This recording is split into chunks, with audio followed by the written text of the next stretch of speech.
शुभ प्रभात दोस्तों, मैं Amit sir Vatsalabai Wanmadi school of scholars Armori की तरफ से आज हम आपके 8वीं कक्षा की 10वां पाठ हिंदी का 10वां पाठ जिसका नाम है चाटुकारिता कला। चाटुकारिता का मतलब है चापलूसी करना या फिर खुशामद करना।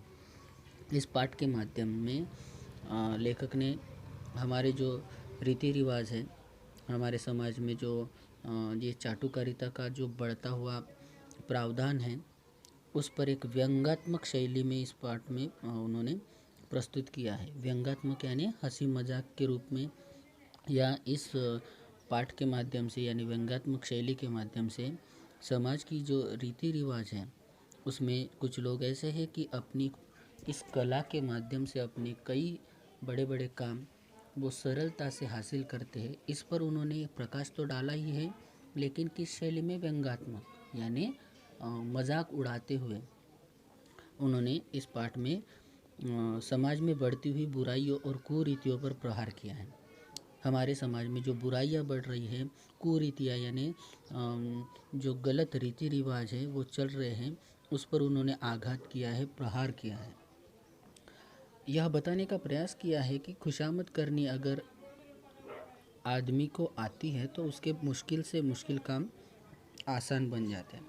मतलब हमारे समाज में जिन व्यक्तियों को ये खुशामद करने की कला, चाटुकारिता करने की कला या किसी के आगे पीछे दौड़कर हाजी हाजी करने वाली जो कला है, अगर वो कला किसी आदमी को हासिल हो जाती है तो उसके बड़े से बड़े काम, मुश्किल से मुश्किल या कठिन से कठिन काम जो है वो सरल यानी आसान बन जाते हैं। प्राचीन काल से गतिमान यह चाटुकारिता की कला चाटुकारिता की पद्धति जो है आज एक कला समझी जाती है। ये जो चाटुकारिता कला जो है वो बहुत ही प्राचीन समय से हमारे समाज में चलती आ रही है। ये चाटुकारिता पद्धति चलती आ रही है। उस समय ये एक पद्धति कहा जाती थी, लेकिन आज यही पद्धति एक कला के रूप में उभर कर आई है, यानी कला समझी जाती है। आज के ज़माने में लोग छोटी छोटी आवश्यकता और उद्देश्य की पूर्ति के लिए खुशामद को एक अस्त्र की तरह इस्तेमाल करते हैं। यहाँ इसके विविध रूपों पर प्रकाश डाला गया है। यानी आजकल के ज़माने के लोग जो हैं अपनी छोटी छोटी आवश्यकताएं हैं, छोटी छोटी ज़रूरतें हैं, छोटे छोटे उद्देश्य हैं, इसके पूर्ति के लिए यानी ये उद्देश्य साध्य करने के लिए ये जो खुशामद वाला या चाटुकारिता कला वाला जो अस्त्र है इसका इस्तेमाल करते हैं। तो इसी के रूप में लेखक ने यहाँ पे प्रकाश डाला है। इसी अस्त्र के ऊपर उन्होंने प्रकाश डालने का प्रयास किया है। देखते हैं हम आगे। चापलूसी का अर्थ है खुशामद। मैंने पहले ही कहा चापलूसी का अर्थ है खुशामद, यानी हाजी हाजी करके अपने काम हासिल करने की कला। साहित्यिक भाषा में इसे चाटुकारिता कह देते हैं। यानी ये लिटरेचर लैंग्वेज में या साहित्यिक भाषा में इसको चाटुकारिता यह नाम दिया गया है। इस अद्वितीय कला को हम और भी कई नामों से पुकारते हैं। ये जो अद्वितीय कला है यानी इसके जैसी कला दूसरी कोई नहीं। अद्वितीय का मतलब इसकी जैसी कोई भी अन्य कला नहीं है। इसको हम अलग अलग नामों से पुकारते हैं, अलग अलग नामों से जानते हैं। जैसे चिलम भरना, चमचागिरी, ये बहुत ही आसान और जल्दी से समझने वाला शब्द है चमचागिरी। मक्खनबाजी इत्यादि नामों से हम जानते हैं। इस कला का जो जन्म हुआ था, लेकिन कब हुआ इसकी कोई निश्चित तारीख नहीं बताई जा सकती। पहले भी हमने कहा कि प्राचीन काल से ये जो पद्धति चलती आ रही है चाटुकारिता वाली, इसका जन्म कब हुआ, किस तरह से हुआ, इसकी कोई निश्चित तारीख हमारे इतिहास में नहीं बताई गई है। इतना ज़रूर अधिकारपूर्वक कहा जा सकता है कि यह एक प्राचीन कला है। आपके मन में जिज्ञासा होगी कि साहित्य कला, कविता कला, शिल्प कला इत्यादि पर जब प्राचीन ग्रंथ मिलते हैं तो चाटुकारिता कला पर एक भी प्रामाणिक ग्रंथ क्यों नहीं मिलता। बहुत ही अच्छी तरीके से कहा है कि इतना हम ज़रूर अधिकार से कह सकते हैं कि एक प्राचीन कला तो है। हमारे मन में एक जिज्ञासा उत्पन्न हो जाती है कि हमारे साहित्य में बहुत सारी कलाओं का जन्म हुआ, उस पर बहुत सारे साहित्य लिखे गए, ग्रंथ लिखे गए।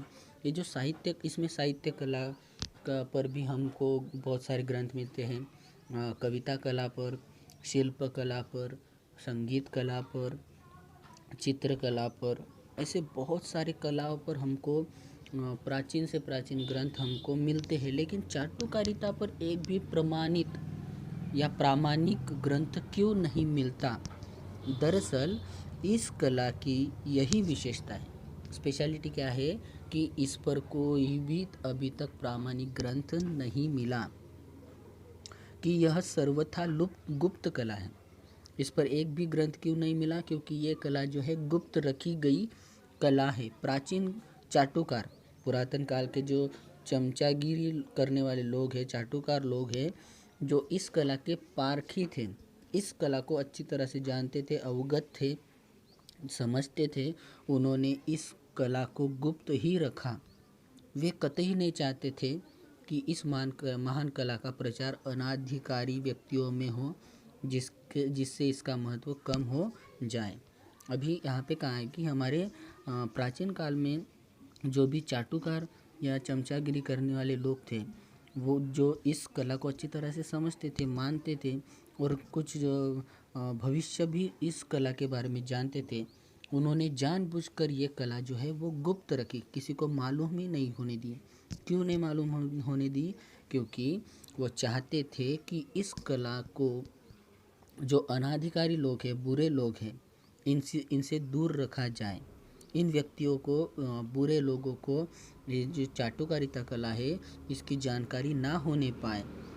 क्योंकि अगर ये ऐसा होता, चाटुकारिता कला जो है वो बुरे लोगों के हाथ में अगर चली जाती, तो इस कला का जो महत्व है वो कम हो जाता, उतना इम्पोर्टेंस नहीं मिलता, उनकी इतनी दूरदर्शिता के होते हुए भी, यानी उन लोगों ने इस कला को इतनी गुप्त तरीके से रखा, फिर भी दूरदर्शिता यानी बहुत आगे की सोच रखने वाले लोग, यानी इन लोगों की दूरदर्शिता होने के बावजूद भी इस कला ने इतनी उन्नति की, मतलब इतनी प्रगति की, इतना प्रोग्रेस किया इस कला ने कि खुशामद कला के पारंगतों की संख्या आज जितनी आज है, उतनी इससे पहले कभी नहीं थी। क्या किसी भी कला के लिए यह एक गौरव की बात नहीं है? कहा गया है कि जो प्राचीन चाटुकारिता करने वाले जो लोग हैं, उन्होंने इसका दूरदर्शिता से देखने के बाद उसको गुप्त रखा, लोगों तक इसको नहीं पहुंचने दिया। फिर भी इस कला ने इतनी उन्नति और प्रगति हासिल की, इतना प्रोग्रेस किया कि आज के ज़माने में जितने चाटुकारिता करने वाले लोग मिलते हैं, खुशामद करने वाले लोग मिलते हैं, उतने पुराने ज़माने में नहीं थे। तो ये जो बात है वो इस चाटुकारिता के लिए अपने आप में एक बहुत बड़ी गौरव की बात होगी, या गौरव की बात होनी चाहिए। इसके आगे का पार्ट हम अगली तासिका में देखेंगे। धन्यवाद।